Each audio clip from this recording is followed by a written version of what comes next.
And welcome everybody to this week's edition of Freightonomics. I am Zach Strickland, head of freight market intelligence here at FreightWaves, and with me as always is... As always. Wait, you're not Anthony. Nah. No, we got Kaylee Nix subbing for Anthony. Finally got him canceled. You know, he's been coming at me for so long. It's you know, a little bit of bite back here. There's been some tension in the studio, I feel like, the last maybe 6 months between you guys. Anthony started Economy Lately. He got kind of big for his britches, and he's predicting things that ended up happening with the economy, almost like he's got a degree in economics or something.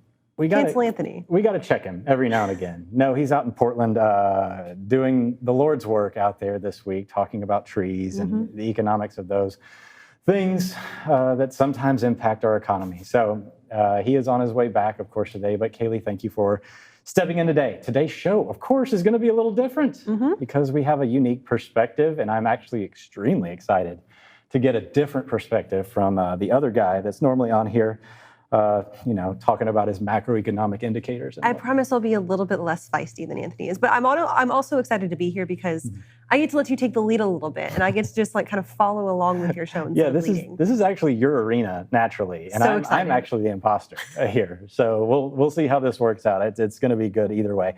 Yeah, we've got a lot to cover today.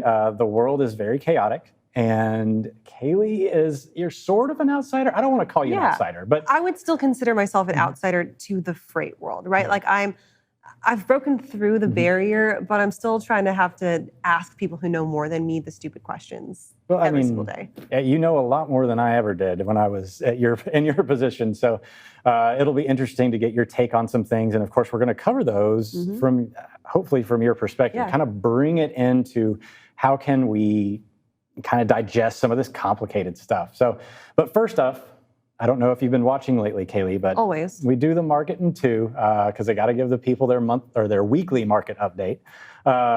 So we'll start that off here in just a second. Do you want to count me in? Anthony normally counts me in with a little 3, 2, 1. Just give you a little 3, 2, 1? Yep. I will go 3, 2, 1. All right, let's do it. So first up, we have our CLAV. This is the Contract Load Accepted Volume Index. And this is a measure of the accepted tender volumes. And the big takeaway here is that from 2 years ago, we're actually dead even. So a very elevated economic environment. We had the pandemic demand really, already in place. And we're only about 6 to 7% off of last year. So for me, this means that we are simply still at a relatively high demand side environment.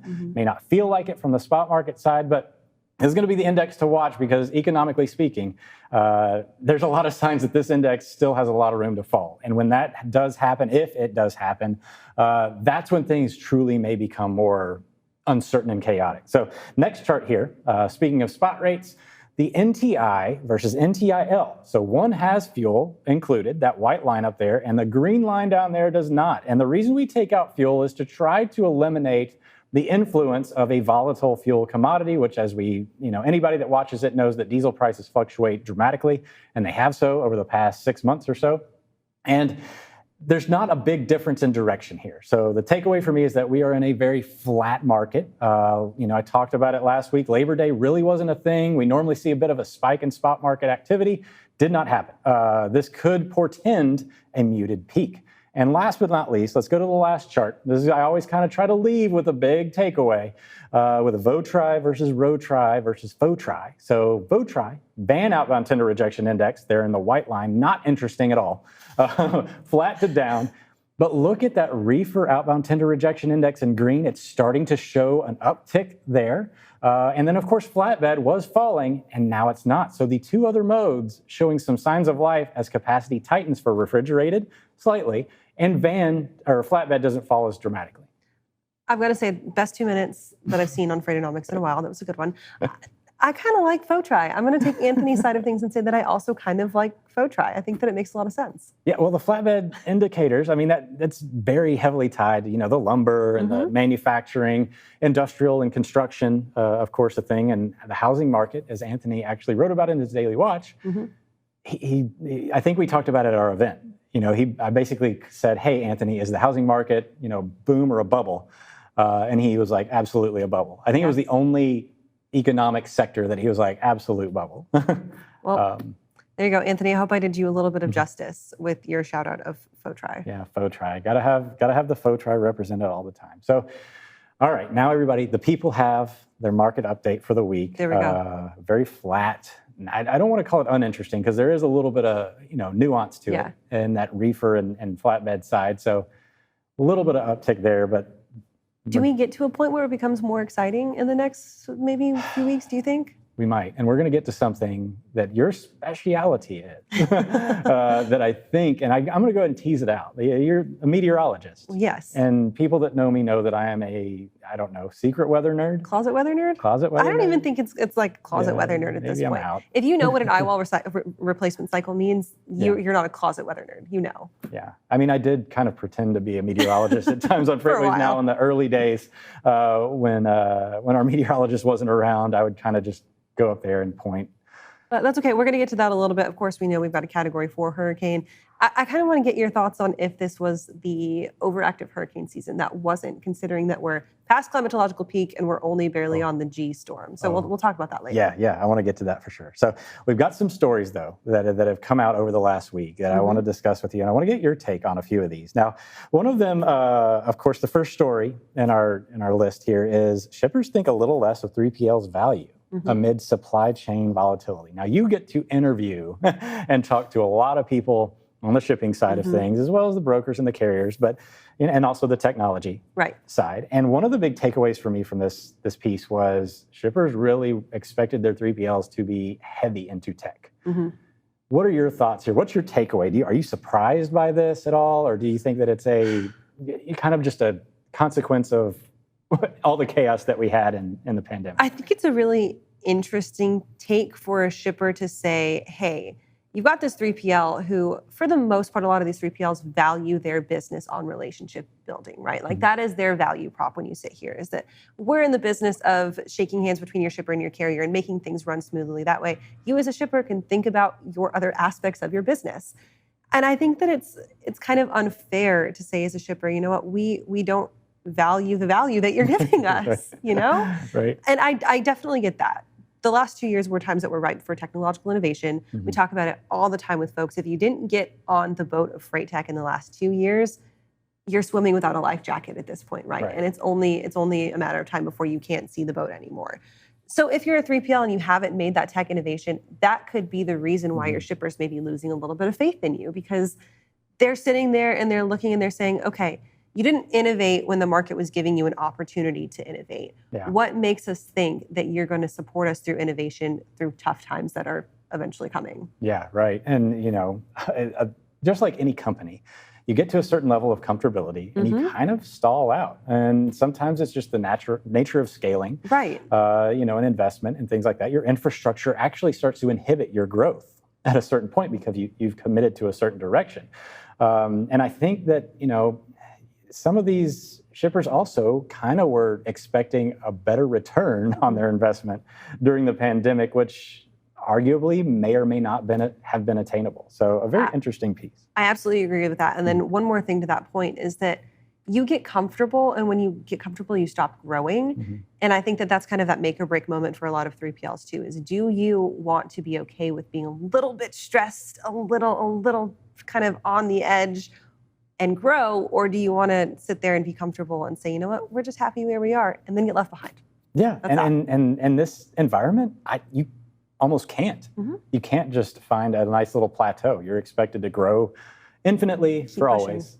There you go. and it's hard to kind of even stabilize in that environment. So the next story, Cowen analyst sees rougher road ahead for trucking. Now, Tony Mulvey addressed this earlier with Kevin Hill on the spot, and I don't want to spend a lot of time on it because my response here is, duh. Yes. Agreed. Yeah, I mean, if you've been watching any of our stuff, you would have seen this. Everything that was said here, we've been talking about it for months now. But I think, too, a little bit of the takeaway here, like he does point out some really good things about the industrial sector kind of having a tail to it, and that's starting to show signs of easing, which is, again, a very relevant point to make. But I think, too, the fact that we still have further that we could fall is also a good takeaway. So with that, with kind of the news about the industrial sector, pulling a little bit of Anthony out of this, where does labor fall into this with you? We obviously know that the Great Resignation happened. We see a lot of folks who moved kind of from these more strenuous labor-skilled jobs into maybe a comfier office job, maybe someplace where they're not on their feet, where they're not having to work manually with this physical labor. And those jobs are kind of undesirable because they haven't necessarily followed that same trajectory of increased wages, increased benefits, like these more kind of office jobs, corporate standard jobs are. Do you think that that's playing a role in this at all? No, 100%. I mean, but at the same time, I think, we've talked about it a lot in the way that there's still a lot of congestion. There's still, like, a lot of these manufacturers still don't have a lot of the pieces they need, even though there's been supply chain easing. And some of that has flowed through. The ports are obviously a big thing that we watch here that haven't fully recognized a downturn. And that's simply due to the fact that there's been so much congestion around the ports. The containers are piled up. The port throughput isn't as strong on the East Coast as it is on the West Coast. We saw a bunch of shippers. No one could have seen that coming, right? Oh, let's move all of our freight to the East Coast. And it just takes a lot of time for the ship to kind of steer and course correct. So we're still dealing with a lot of congestion there. And I think that's actually part of the things that are propping some of our activity right now, kind of artificially so. Right. But yeah, I'm certainly not throwing any shade at Seidel in his direction. He's doing exactly what he needs to do, and I kudos to him for that. But for those of us in the know, it's kind of like, it's like, we expected this, we saw it coming, and it'll get worse before it gets better. Yeah, probably so. Next story: container spot rates fall much steeper and less orderly than expected. Now, I got to ask you this one, Mike. You again. I'm calling you an outsider to an extent, but I know that you see this stuff all the time. Yeah. What are your thoughts here? I've got to say, do you ever expect a fall to be orderly? Especially a fall from what I would like to call, I would call the last 2 years kind of this false peak, right? Like we were propped up on stacks of toilet paper. Let's say it like that, right? And as soon as you see those events that cause that false peak to happen, come out from underneath you, it's gonna take a tumble. And you can't say that any type of fall from an inflated situation, any type of fall from a falsely propped up situation is going to be orderly. So I think it's unfair to assign surprise to that, if that makes sense. Yeah, absolutely. 100%. I don't need to add anything to that. It's kind of like, how do you expect what we've been through to end any other way but chaotic? Absolutely. The buildup to it was chaotic. Of course, on the opposite side, it's chaotic. Equal and opposite reactions. So I mean, they have physics. They have positions that for analysts in the maritime sector. I think you could probably. I'm gonna sit this one out. I'll hand this over to the other people that know way more about this than I do. No, but you nailed it. I think that was as good as I could have done, or anybody in the space I think could have called it. Like, not going to be orderly, people. Let's move on. Yeah. All right. AB 5. California doesn't want OIDA allowed into the next steps. I've got some hot takes on this one. Okay. I'm gonna let you ride because you interviewed a person this morning on Freightways Now. We sat down with Bryce Mongion, who's their director of legislative affairs at OIDA. And so with this story, we know that AB 5 is law now. The injunction's been removed against it. California Trucking Association is still fighting it. They have been fighting it since 2020 when that law was officially, or was first to take effect, right? OIDA is sitting out here saying, as a national organization, we should have some say in the fight against this. And the courts in California are saying, hold up, wait, you came too late to the party and we're not going to let you in. But OIDA is sitting here saying, you know what, we have a role in this because this is a real threat. A law like AB 5, passing the ABC test, is something that could threaten the livelihoods of other workers on a different state-by-state scale. Illinois thinking about passing a law like this, Vermont thinking about passing a law like this, New Jersey thinking about passing a law like this. Places where traditionally they are a little bit more liberal with their values. They're blue states. They're blue, okay, they're blue states. And people that you would think would be pro-labor. But there's still no clear indication of how these laws affect the people at the core. Because there has been no clarity left on it. So the folks in California, the courts in California are telling OIDA, we're sorry, you can't be here to talk about this discussion. You can't be in the discussion at all. And they're just sitting there saying, we need to talk about how, one, our commerce is interstate. Our drivers in California don't just stop operating when they hit that border. They're going state to state. So it does affect true national interstate commerce. My take on this is, why is our system supporting a football-style match in terms of win-loss when we should be saying, you know what, OIDA is a respected organization, a group of individuals that represent a very specific sector that is extremely relevant to this case, and you're citing some sort of technicality over, timeliness, and yet, one of the laws here, or one of the rules, and how they're probably going to get in to being an intervener, if you will, and certainly read the article.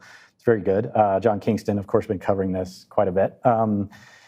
Basically, you can become an intervener or a participant in the suit if you have a significantly protectable interest. Owner-operators, and the resolution of the case could impair or impede the potential intervener's ability to protect that interest. Owner-operators at a national level. I'm sorry, but this is so straightforward to me, and it's upsetting to read things like this where you're kind of avoiding the pursuit of the truth and accuracy and relevance over technical, bureaucratic interpretations of things that are written. The point that Bryce made this morning, which if you missed that interview, you can head on over to tv.freightwaves.com and find it clipped. It'll be on our YouTube channel as well, was that it's going to take someone to take the fall for this first and shake out the impacts in court for them to put some clarity behind it. Because at this point, no one has offered up clarity of how they're going to enforce the law, other than that ABC test, what they're going to use to really make the determination, and who will be at fault, if it's the individual owner-operator, if it's the company that they're working for, if it's the carrier that they're leased to. There's still no clarity on who takes the blame. And so, as Michael Vincent put it, someone's going to have to light the first firework to figure out who gets blown up in this situation. Yeah, and here's going to be my voice of reason, objectivity here. There are two sides to this. And there are arguments for both sides. And the answer is not as simple as on and off. And as are most issues that we have been almost trained as society to view everything as a yes or a no, a 1 or a 0. Because that's not binary. Yeah, that's how our simple minds like to think of things, is this black and white scenario. It's the easiest way for us to evaluate complex things, is to turn it into a path road. This one has some complexity to it, as most things do, and these sides could potentially just get together and stop playing this win-loss situation in the courts, which everybody loses, in my opinion. So the other big topic of the week, and we've talked about this, and Rachel Premack and I wrote a great article. If you don't read Rachel Premack, I highly recommend. Fantastic. Came from Business Insider. Wonderful journalist here. Just covered this. I talked to her a lot about it this week. The Fedex situation. And it's truly a situation. You can't just call it one thing. It's a situation at Fedex right now. Yeah, and Mark Solomon, of course, has written this article. We talked about it earlier in the week on Freightwaves Now. We had Satish Jindal on. But the situation is this. FedEx, before their earnings, which are this evening, have come out and said, expect a pretty bad report, specifically on their Fedex Express segment, which is the international segment, not the domestic one. It's important. I know that, one of the things to take away from this is that it's not the entirety of FedEx. It's just a decent chunk. It's a decent chunk. It's their largest sector, but it's the one that doesn't involve, in terms of revenue, it's the biggest sector. It's not necessarily operationally the biggest one. FedEx Express, of course, the air cargo sector, largely international, Asia, Europe, et cetera, and they're saying $500 million shortfall. Yikes. I mean, FedEx is a multi-billion-dollar corporation, but $500 million is $500 million, and it's a big deal. So they made this announcement earlier in the week. Their stock took, I think it was a 24% hit in after-hours trading, after the market closed. Their biggest loss, I think, ever, or their biggest one-day loss as a company. And this kind of leaves us sitting here begging the question, one, what do we hear in earnings tonight? Is this truly going to be this shocking? And two, FedEx sits atop of our list of top 100 for-hire carriers. Of course, they're number one. UPS, their direct competition, falling number 2. So my question in all of this is probably a question to ask Mark, Rachel, and also you. Does this knock them off that top spot? Because if you're a shipper and you're sitting here and you're saying FedEx, who is traditionally a tight-lipped company, they don't like to say a whole lot. They don't like to come out unless something like this is going on. For and good they're reason. saying, yeah, for good reason, as they should be, we've got little fires burning. As a shipper, you know that means that they've got bigger fires burning otherwhere that they're not talking about. Yeah, and I don't know the answer to that question yet. We got to wait on UPS. We got to wait on DHL. We got to wait on a few things because FedEx, I think, has become kind of a casualty of their own reporting situation. Right. They have weird quarters. They're coming out of their first fiscal year. It's 2023 now for the way that they're calendarizing. They just started 2023, so they're ahead of the curve for us. So we're going to have to wait for No, but the way that their reporting cycle goes, it's very off cycle for most of the other companies. So they're catching, and I think they actually caught one of the worst transitionary periods. Right. In this cycle of their earnings, because their quarter started June 1st and it just ended in August. Yep. It's a very weird cycle. Now, if you look at air cargo rates and the air cargo situation, specifically in Europe and Asia, there was a huge transitory period this spring where it almost fell off a cliff in May. So their fourth quarter, which was March, April, May. Right. Got to think about it. Caught a pretty high peak. Yeah. That was actually the peak of air cargo. And June, July, August was actually a collapse in that side. And we're actually continuing to see a collapse. Steady fall, yep. In that side. Sonar users look at the Freightos global, fax.glbl, to look at this one. I meant to pull it up for the show, but I forgot. But you'll see it. And it's a 12 to 13% quarterly drop on average. And for a company the size of FedEx, you can't maneuver quickly enough. Yep. You can't see it coming. And you can't get out of the way. Yeah, this is something to keep in mind for everyone, because when we look, and I want to pull up something because the Fed rate thing that just happened, if we can get that Fed versus OTVI chart up here, it kind of does a good job of showing the volatility that we're dealing with. The Fed rate there in the white line dropped to start COVID. OTVI, truckload demand, spiked. Now we're doing the exact opposite. Yeah. You can see at the end there, the Fed rate is now skyrocketing. Tender volumes, freight demand are falling dramatically. Mike Vincent and I talked about this morning. This type of environment where you have these plateaus and sharp turns, like you're talking about a stable, actually, 2020 into 2020, early 2022 environment. And all of a sudden it just changes over the course of a month or two. And it's not good for a giant company like FedEx. You build your infrastructure up. It takes a long time to change and maneuver. Exactly. And so that's the big takeaway there is watch for more of this. The bigger you are, the harder it is to adapt to this type of volatile environment. So sometimes being small is a little bit advantageous. Yeah. Zach, I know that you want to talk weather before we get out of here. We've got about 3 minutes left. And so let's just go right into it. Let me lead this in. Because this is your time right here. So we've got hurricanes in the Atlantic. And anybody in the trucking sector, freight sector knows hurricanes can be the single most disruptive event of the year. Right.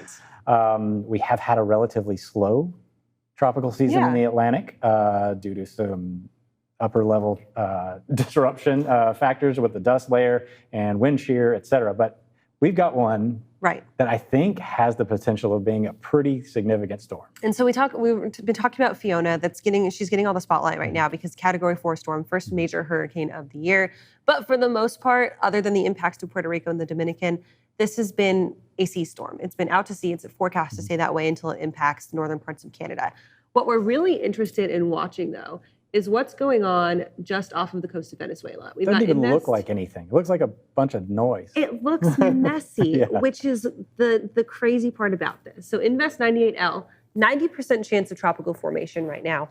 The thing that's going to be really important to watch is you look over the Caribbean Sea, there's nothing there. Yeah. You've got no thunderstorms, you've got no wind shear. What you do have is sea surface temperatures that are bathwater right now. 88 degrees. And this is a really unique environment. Yes. Right now, we normally have not gotten this far in the season without disruption in the Gulf that stirs up the seawater, at least to some extent. So model consensus for this is honestly still all over the place for 98L because there hasn't been any formation yet of a true central circulation. It's kind of this cluster of thunderstorms that's really having a hard time getting off that coast. Yeah. But once it does, it's going to blow up like dynamite. You've got warm sea surface temperatures and no upper level disruptants. Like the ingredients are there for this thing to literally blow up. Exactly. And so we're still looking like at least 7 to 8 days out before movement even into the Gulf of Mexico. But again, once it gets into the Gulf of Mexico, warm sea surface temperatures, and we're seeing this kind of change in the upper level pattern here over mainland United States, which could be unfavorable for a storm that does enter the Gulf. Yeah, and of course, the target area looks like it's probably going to hit land. Yes. More than likely. The question is where. And it's very broad right now. So far, we can talk anywhere from Big Bend in Texas through the Panhandle of Florida. Yeah. Gulf Coast. Watch out. But several days to iron out those details. So don't need to panic yet, but maybe start just making some slight preparations. Yeah, I mean, these storms, Hurricane Harvey, in 2017, really destroyed the freight market. We're not that far away from going back into chaos is the point. And chaos abounds as always. I mean... But stability abounds on YouTube and tv.freightwaves.com where you can see us. Stability will be here next week too. Y'all have a great week.